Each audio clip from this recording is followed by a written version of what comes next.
Hello everyone, स्वागत है आपके अपने YouTube channel online GK GS classes में। आज की यह क्लास जो है क्लास 12 केमिस्ट्री के चैप्टर नंबर 3 का वीडियो नंबर 7 है। जिस क्लास में आज आप सीखेंगे कि मानक इलेक्ट्रोड विभव क्या है और मानक इलेक्ट्रोड विभव से रिलेटेड कुछ इंपॉर्टेंट टॉपिक्स, जैसे आज आप सीखेंगे इलेक्ट्रोड विभव क्या है, ऑक्सीकरण विभव और अवकरण विभव क्या है, मानक इलेक्ट्रोड विभव क्या है, मानक ऑक्सीकरण विभव या मानक अवकरण विभव क्या है।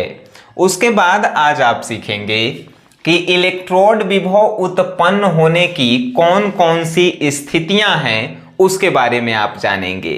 तो आइए केमिस्ट्री को सीखना हम लोग शुरू करते हैं। तो सबसे पहला ही जो है टॉपिक और प्रश्न भी है आपके मन का कि सर ये मान इलेक्ट्रोड विभव जो है क्या है। आइए इलेक्ट्रोड विभव को समझते हैं। मान के चलिए आपके पास एक बर्तन है, इस बर्तन में जो है वैद्युत अपघट्य का जो है 1 बिलियन है। ठीक है, वैद्युत अपघट्य का जो है 1 बिलियन है। आई बिलियन जो है किस चीज का है, तो मान लेवेला है थोड़ा देर के लिए कि ई है ZnSO4 का बिलियन। ठीक है, इसमें जो है 1 बिलियन हमने डाला है काची का, तो ZnSO4 का बिलियन। ये सब डॉट डॉट से जो है मान के चलिए ZnSO4 का बिलियन है। इसमें जो है हमने के वो लोहा ई छर इसमें डालते हैं। आई छर काची के है, तो Zn का छर है। Zn मीन्स जिंक का छर है। ठीक है, तो सबसे पहले समझिए इलेक्ट्रोड किसे कहते हैं। तो जिस चीज का बिलियन होता है उसी चीज के लोहा को डालते हैं। देखिए ZnSO4 के बिलियन है, इसमें Zn के ही जो है हम लोग छर डाले हैं, तो इस छर को हम लोग कहेंगे इलेक्ट्रोड। इलेक्ट्रोड समझ गए। तो अब आपसे पूछा है इलेक्ट्रोड विभव क्या है। तो देखिए ई बिलियन है और ई जो है इलेक्ट्रोड है। तब बिलियन और इलेक्ट्रोड के बीच जो है एगो लेयर बना है, इस लेयर का नाम है डबल लेयर। ठीक है, फिर से समझिए। जब किसी वैद्युत अपघट्य के बिलियन में उसी के छर को डाला जाता है, मतलब कि जिस चीज का वैद्युत अपघट्य के बिलियन है उसी चीज का हम लोग छर डालेंगे। तो जब किसी वैद्युत अपघट्य के बिलियन में उसी चीज का हम लोग छर डालते हैं, तो ये बिलियन और छर के बीच में जो है एगो डबल लेयर बनता है। काची बनता है, तो डबल लेयर, डी से डबल और एल से लेयर, यानी द्विक तल हिंदी में कहते हैं। तो डबल लेयर बनता है। इस डबल लेयर के बीच जो विभव का अंतर होता है उसे ही हम लोग कहते हैं इलेक्ट्रोड विभव। आप नहीं समझे, फिर से आइए समझते हैं। किसी वैद्युत अपघट्य के बिलियन और इलेक्ट्रोड के बीच एगो डबल लेयर का निर्माण होता है। इस डबल लेयर के बीच जो विभवों का अंतर होता है उसे ही इलेक्ट्रोड विभव कहते हैं। आप समझ गए होंगे कि वैद्युत अपघट्य के बिलियन और इलेक्ट्रोड के बीच जो विभवों का अंतर होता है उसे ही हम लोग कहते हैं इलेक्ट्रोड विभव। जब ई आप समझ गए तो इलेक्ट्रोड विभव 2 प्रकार के होता है, एगो ऑक्सीकरण विभव और एगो होता है अवकरण विभव। अब आपके मन में एक और प्रश्न कि सर ई ऑक्सीकरण विभव किसे कहते हैं।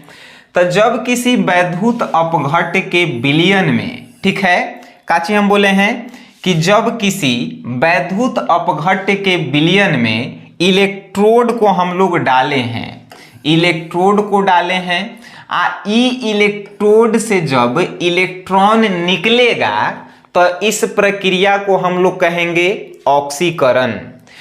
इलेक्ट्रॉन निकलते समय इसके बीच में जो विभव होगा उसी के मान को हम लोग कहेंगे ऑक्सीकरण विभव। फिर से समझिए। जब किसी वैद्युत अपघट्य में इस छर को डाले हैं, इस छर से जब इलेक्ट्रॉन निकलेगा तो इलेक्ट्रॉन निकलते समय जो ई बिलियन और छर के बीच में विभव होगा उसी को हम लोग कहेंगे ऑक्सीकरण विभव। ठीक है, अब जो है एक ठीक उल्टा है अवकरण विभव। आइए समझते हैं। जब किसी वैद्युत अपघट्य के विलयन में इलेक्ट्रोड डाले हैं, इलेक्ट्रोड जो है जब इलेक्ट्रॉन का ग्रहण करेगा, मतलब इलेक्ट्रोड जो है इलेक्ट्रॉन ग्रहण कर रहा है, तो वह प्रक्रिया कहलाएगी अवकरण कहलाएगी। जब इलेक्ट्रॉन ग्रहण करते समय ये दोनों विलयन और इलेक्ट्रोड के बीच में जो विभव होगा उसी के मान को कहेंगे हम लोग अवकरण विभव। बात आपको समझ में आ रही है? अभी तक अपने का पढ़ा इलेक्ट्रोड विभव क्या है। तो जब किसी वैद्युत अपघट्य के विलयन में इलेक्ट्रोड को डालते हैं तो एक डबल लेयर का निर्माण होता है। तो इलेक्ट्रोड और विलयन के बीच में जो विभव होता है उसे ही हम लोग इलेक्ट्रोड विभव कहते हैं।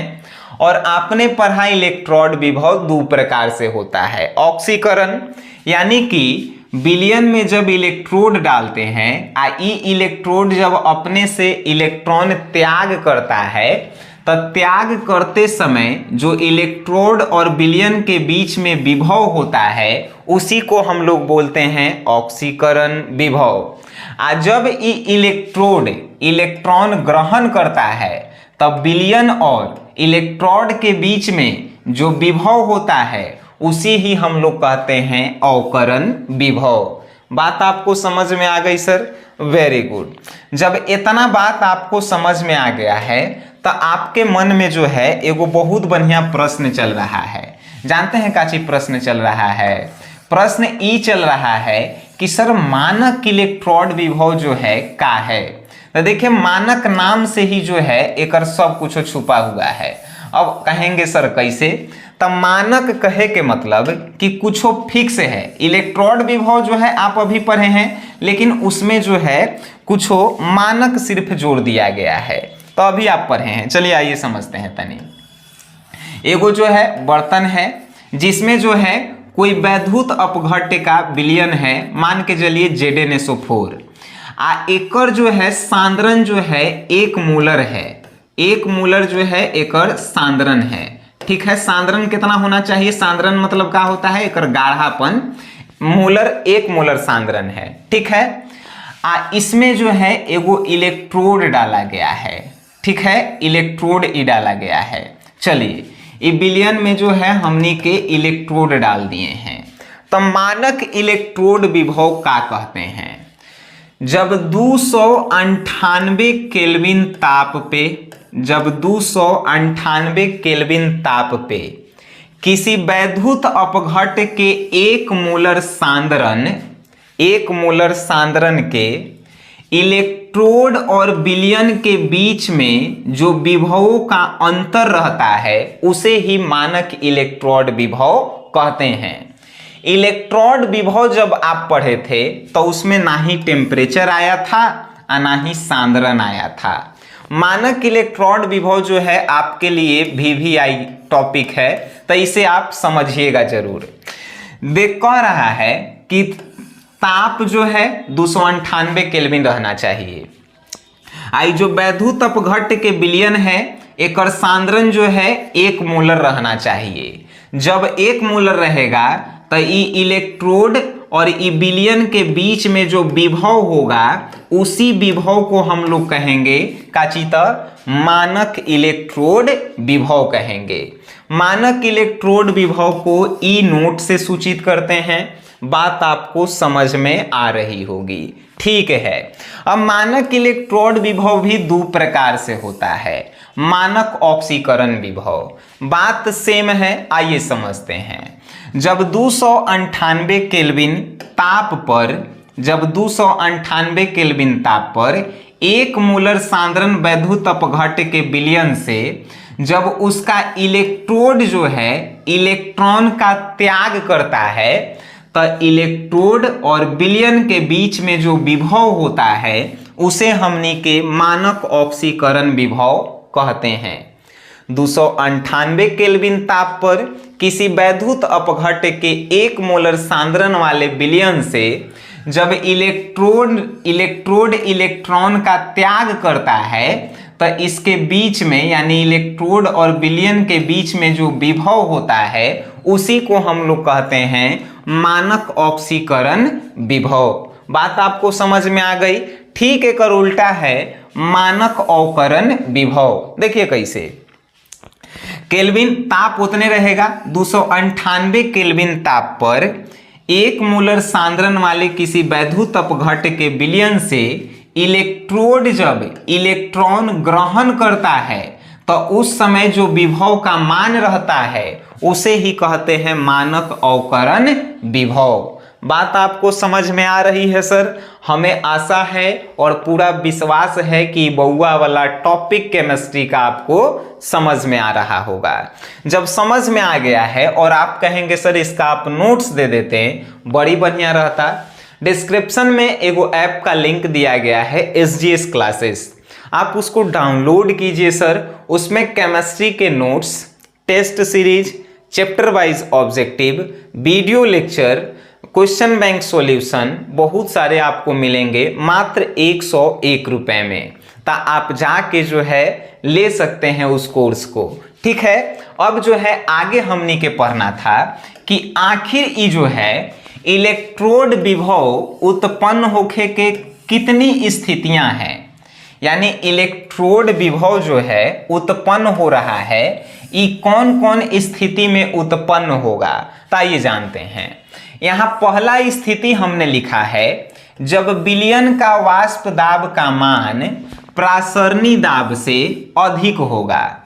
वाष्प दाब का मान समझते हैं? वाष्प दाब का होता है तो वाष्प द्वारा लगाया गया बर्तन की सतह पर बल को ही वाष्प दाब कहते हैं। नहीं आप समझे सर? ईमान के चलिए इनमें बर्तन है और इसमें कोई विलयन है, तो इस विलयन को जब हम लोग गर्म करेंगे सर नीचे से, तो गर्म करेंगे तो सिंपल सी बात है एकरा में जो पानी रहेगा ये जो है ऊपर वाष्प बन के जाएगा। आई बर्तन बंद हम कर दिए तो वाष्प जब बन के जा रहा है तो बर्तन के सतह पर देखिए तो दाब लगा रहा है, तो दाब लगा रहा है तो इसी को हम लोग कहते हैं वाष्प दाब। फिर एगो प्रश्न है प्रासरणी दाब का होता है। प्रासरणी दाब आप पीछे दूसरा का चैप्टर में पढ़ के आ रहे हैं कि जब तनु विलयन से, यानी कि एगो मान के चलिए ये जो है बर्तन है, एकरा में हम लोग अर्ध पारगम्य झिल्ली को लगा दिए, एकरा में जो है तनु विलयन है आ एकरा में जो है सांद्र विलयन है। ठीक है, जब तनु विलयन सांद्र विलयन में जाता है तब बाहर से एगो दाब जो है क्रिया करता है जिसे हम लोग प्रासरणी दाब कहते हैं। परिभाषा आप इसका पढ़े होंगे कि तनु विलयन से सांद्र विलयन में जाने के लिए विलय के कणों का जो बाहर से दाब लगाया जाता है उसी को प्रासरणी दाब कहते हैं। प्रासरण भी आप पढ़ें, उल्टा प्रासरण भी पढ़ चुके हैं, ये सब दूसरा चैप्टर में पढ़ेला है। आप नहीं पढ़े हैं तो कोर्स परचेज कीजिए, 101 रुपया के केमिस्ट्री के कोर्स के दाम है। अगर 101 रुपया में 100 नंबर के तैयारी बेहतर ढंग से हो जाए, क्या दिक्कत है आपको? 100 रुपया तो आप हमरा लगता है कि डेली खा के बर्बाद कर देते होंगे, है कि नहीं? चलिए आइए अब ये प्रासरणी दाब और आप जो हैं ये प्रासरण को समझ गए हैं तो हमनी के जो है आगे बात करते हैं। बात है जब विलयन का वाष्प दाब का मान प्रासरणी दाब के बराबर हो जाए, यानी कि वाष्प दाब का मान और प्रासरणी दाब जो है प्रासरणी दाब से अधिक हो जाए। जो प्रासरणी दाब है ओकरा से काची के मान अधिक हो जाए, वाष्प दाब के मान अधिक हो जाए तो क्या होगा? धातु जो है धनावेशित हो जाएगा। चलिए ई जो है एगो एकरा में जो है हम इलेक्ट्रोड लगा दिए धातु के, इसमें विलयन जो है ZnSO4 है। कह रहा है कि जब विलयन का वाष्प दाब, ये विलयन है, एक और वाष्प दाब का मान जो है प्रासरणी दाब से अधिक हो जाए तो धातु धनावेशित हो जाएगा। ये धातु जो है ये धनावेशित हो जाएगा और ये विलयन जो है क्या हो जाएगा? ऋणावेशित हो जाएगा और इसके आंतरिक सतह पे द्विक तल का निर्माण होता है और विलयन जो है एनोड का कार्य करने लगता है। मतलब साफ है कि अगर जो है विलयन का वाष्प दाब का मान प्रासरणी दाब से अधिक हो जाएगा तो ई ZnSO4 विलयन जो है काची के काम करे लगेगा, एनोड का काम करे लगेगा। ठीक है, काहे कि एकर जो ई धातु है ई जो है प्लस और प्लस एनोड के होता है, आप पढ़ के आ रहे हैं पीछे। फिर जो है दूसरा स्थिति का होगा तो एकर ठीक उल्टा लिखेला है कि अगर किसी विलयन का वाष्प दाब का मान प्रासरणी दाब से यहाँ अधिक था तो दूसरका में क्या होगा, कम होगा। इसमें जो है कम होगा, तो अगर कम होगा तो ई धातु जो है ऋणावेशित हो जाएगा, आ ई विलयन जो है धनावेशित हो जाएगा। आ ई विलयन जो है अब की कैथोड की तरह जो है काम करेगा। बात आपको समझ में आ गई, बहुत बढ़िया। नेक्स्ट है कि अगर तीसरा का, अगर वाष्प दाब का मान प्रासरणी दाब के बराबर हो जाए, ठीक है, बराबर हो जाए तब क्या होगा। अगर बराबर हो जाए तो ई भी उदासीन हो जाएगा, मतलब कि न्यूट्रल, मतलब कि कोई आवेश नहीं। आई विलयन भी जो है उदासीन हो जाएगा, दोनों उदासीन हो जाएगा और दोनों के बीच में कोई डबल बॉन्ड का निर्माण नहीं होगा। इसीलिए एक किसी के भांति जो है काम नहीं करेगा, ना ही एनोड ना ही कैथोड। अब जो है ये बात आप समझ गए। आज आपने सीखा उसको आप नोट्स में जाकर देख लीजिएगा। इलेक्ट्रोड विभव कितने प्रकार से होता है, मानक इलेक्ट्रोड विभव कितने प्रकार से होता है, ये सब बउआ वाला केमिस्ट्री के टॉपिक था। और अगर आप इसको सीख गए हैं, यकीनन आप इस वीडियो को वहां तक शेयर करना चाहेंगे जो केमिस्ट्री को भारी समझते हैं। बाकी आप समझदार हैं, इसे क्या करना है नहीं करना है आप जो है खुद जानते हैं। बाकी आप इस वीडियो को देखे हैं, वीडियो देखने के लिए धन्यवाद।